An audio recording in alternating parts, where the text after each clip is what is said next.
Welcome to America News.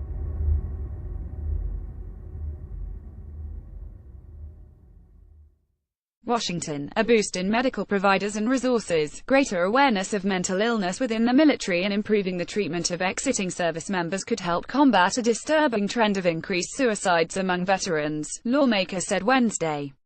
A detailed government report released earlier this month showed suicide risk is 22% higher among veterans compared to civilians.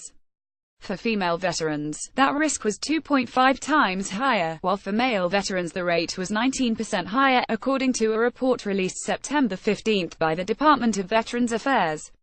These findings, and others, show Congress and the VA must step up with new efforts to address the national epidemic, lawmakers and government officials said during a Senate Committee on Veterans Affairs hearing held in the wake of the agency report. More needs to be done, said Sen. Richard Blumenthal, Decon. And more steps need to be taken to address suicide trends among veterans. What I am hearing again and again and again is the rates are increasing among vets who lack access. The report, which broke down veteran suicide statistics by state, age and gender, presented the vast most detailed breakdown yet on the national epidemic facing former service members. The report found suicide among veterans is even higher in western states and rural areas, including the states of Montana, Nevada, Utah and New Mexico. We need to figure this out, Sen. Dean Heller, RNEV, said during Wednesday's hearing. The report also showed, on average, 20 veterans commit suicide a day. More so, the vast majority of them, 14, were not enrolled in critical medical care. We cannot help those we do not see, VA Secretary David Shulkin told the committee. Shulkin and Sen. John Tester, DeMont, agreed the VA must do a better job of outreach to vulnerable veterans. Shulkin said there's a gap between the VA and the Department of Defense when it comes to addressing treatment for exiting service members.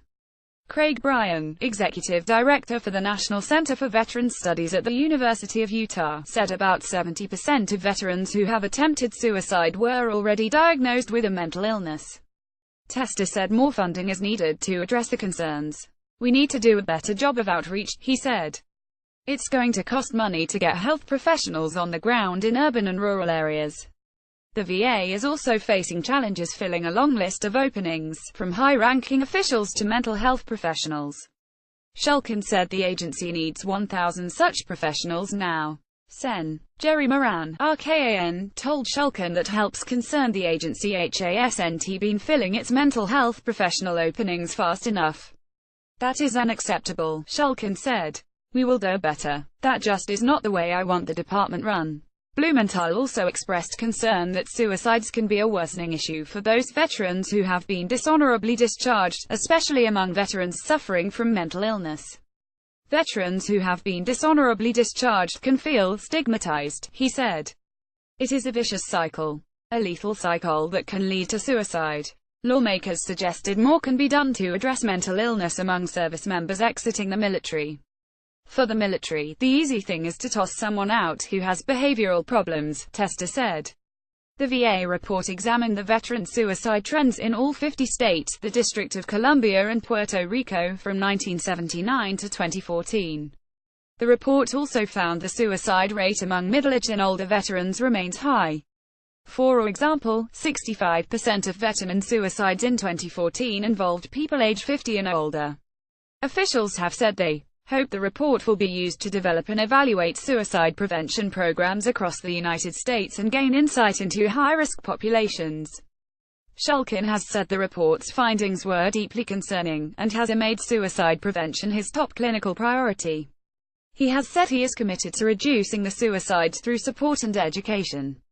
This is a national public health issue that requires a concerted, national approach, Shulkin said in the September 15 release of the report.